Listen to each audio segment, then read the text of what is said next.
cours pour savoir bien réviser, bien répondre. On va passer à autre type de questions que nous pouvons rencontrer dans les concours. Donc, c'est des questions vraies ou faux. Donc, ici, nous sommes à des supérieurs à 40 questions que nous devrons alors bien répondre. Donc, comme d'habitude, on va passer doucement pour savoir répondre à ces différentes questions. L'oxygène est l'élément chimique que représente le plus grand pourcentage massique d'un corps humain. Donc, est-ce que l'oxygène est l'élément chimique qui représente le plus grand pourcentage massique? Ici, alors, si on parle de l'eau, l'eau qui est une molécule H2O et qui, en fait, la molécule de l'eau, c'est H2O, donc on a l'oxygène qui est le répétitif de corps humain représente 70% en termes de masse d'eau. Et on ne trouve pas uniquement l'oxygène uniquement dans l'eau, on le trouve encore dans les autres composés organiques, comme les glucides, comme les lipides, qui présentent des oxygènes, les liaisons covalentes représentent les oxygènes, les nucléotides présentent des molécules d'oxygène, donc c'est vrai. Donc l'oxygène, c'est vrai, est un élément chimique qui représente le plus grand pourcentage massique d'un corps humain. L'atome d'oxygène est l'élément le plus abondant d'un corps humain. L'atome d'oxygène, l'élément le plus abondant, non, car c'est le carbone. L'atome de soufre est un élément essentiel à tous les êtres vivants. Bien sûr que oui, vrai. Le cuivre est un métal essentiel à la vie. Le cuivre, non. L'eau est le composé organique le plus abondant de la matière vivante.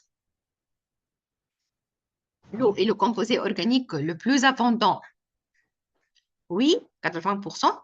Les oligoéléments comme le fer et le zinc, présents en grande quantité dans l'organisme humain, sont des éléments minéraux. Ils sont présents en grande quantité dans l'organisme humain, ils sont des éléments minéraux. Oui, si c'est vrai, donc le fer, le zinc, présents en grande quantité dans l'organisme, ce sont des éléments minéraux, c'est vrai.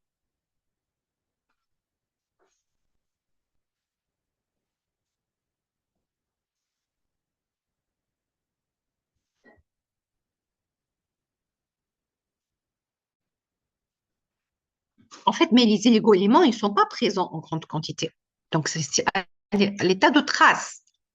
Mais ce sont des éléments minéraux, oui. Donc, dans le contexte de cette phrase, donc ici, c'est faux.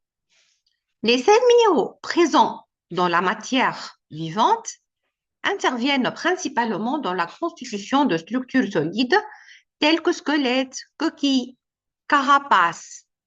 Donc, les sels minéraux présents dans la matière vivante interviennent principalement dans la constitution de structures solides. Oui, oui, comme par exemple le calcium. Le calcium, c'est à l'origine de la formation des coquilles dans les animaux, des squelettes chez les êtres vivants, animaux et humains. Carapace, oui, donc c'est les sels minéraux interviennent dans la structure dans ce cas. Le CO2 est un composé organique. Oui, c'est un composé organique, non minéral. Les cellules sont composées de molécules organiques diverses qui appartiennent à 4 grandes classes. Glucides, lipides, protéines et acides nucléiques. Donc, ces molécules sont des polymères naturels formés d'unités structurales identiques appelées monomères. Les cellules sont composées de molécules organiques, c'est vrai, mais les cellules ne sont pas uniquement constituées par ces molécules organiques. Elles présentent encore des molécules inorganiques, comme l'eau et les sels minéraux. Okay, ils appartiennent à 4 de classe. Oui, c'est vrai, ils sont là. Dans la cellule, on trouve les glucides, lipides, protéines et nucléiques, acides nucléiques. Mais ce n'est pas tout. Il y a autre chose. L'eau, les sels minéraux, Mhm. Ils sont des polymères naturels formés d'unités structurales identiques appelées monomères. Oui, ces molécules, OK. Mais dans la cellule, on ne trouve pas uniquement eux. Il y a d'autres choses. La réaction d'hydrolyse d'un polymère le décompose en ces molécules constitutives plus petites grâce à l'élimination d'une molécule d'eau. Donc, la réaction d'hydrolyse d'un polymère le décompose en ces molécules constitutives plus petites. Oui, grâce à l'élimination d'une molécule d'eau, non. Donc, la réaction d'hydrolyse, on va pas éliminer une eau, on va utiliser une molécule d'eau pour savoir cliver la grande molécule en petites molécules constitutives. Ok, donc, pour 10, c'est non. 11. Cétose et aldose diffèrent par la position de la fonction carbonique